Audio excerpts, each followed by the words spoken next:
Low carb, sans rival naman po tayo. Abot pa ngayong New Year or sabihin na nating special occasion. So ihanda muna po natin yung ating mga gamit. Ito po yung aking 5-speed po na hand mixer. Ang ganda po nito. Madali siyang ma-mix yung ating mga ingredients. Yan. Para kung wala ka pang budget sa stand mixer, I suggest ito po. So, tinabi muna natin yung ating egg yolk. Yan.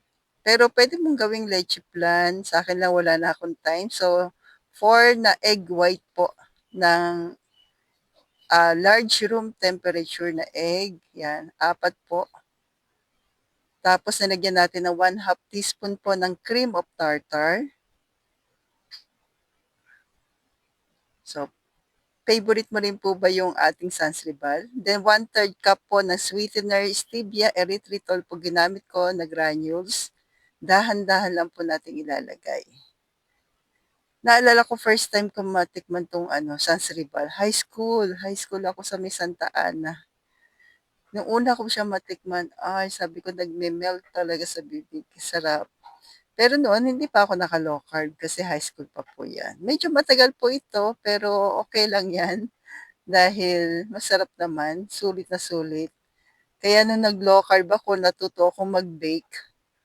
Ay eto, 'yan, tinry na po natin. Pangalawang beses ko na po ito nagawa.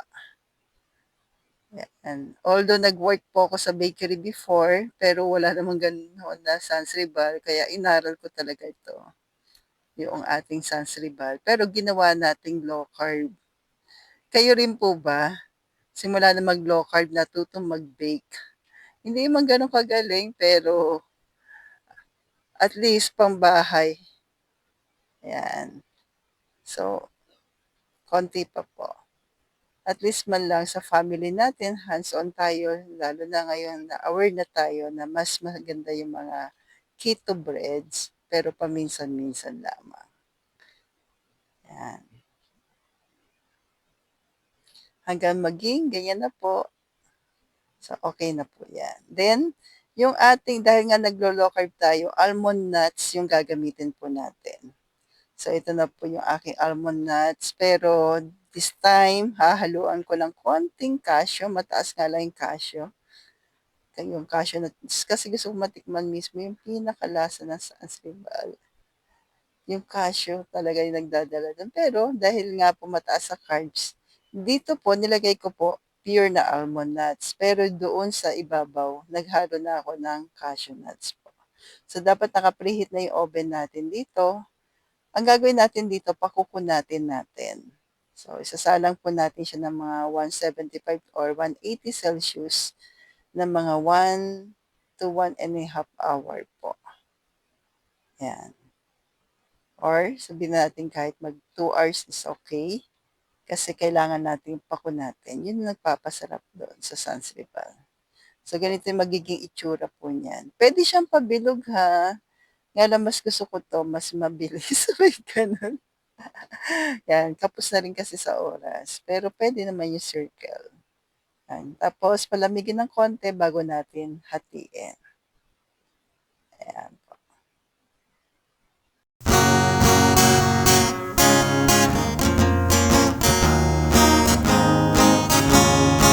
Saang tindahan, low carb essentials ay kumpletong matatagpuan. Katulong mo sa pag-ayos ng iyong kalusugan. Marami kang pagpipilian sa grindahan.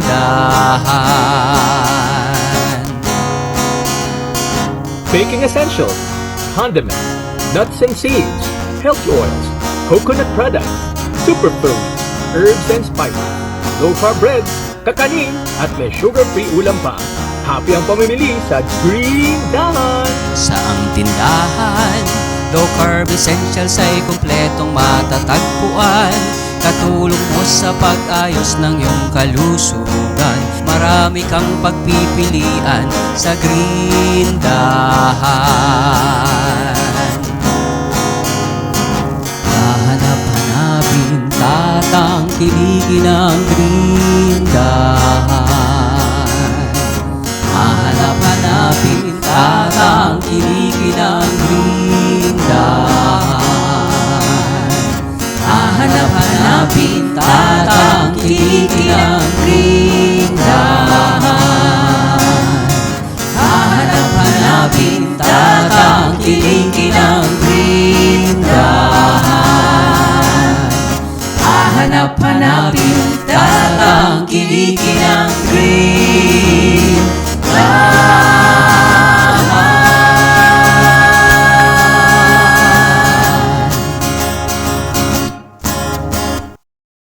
Naalala ko po do'n sa buttercream natin, medyo matagal po 'yun. Sa una para siya magse-separate, pero tuloy lang. Parang hamon lang sa buhay, tuloy lang po.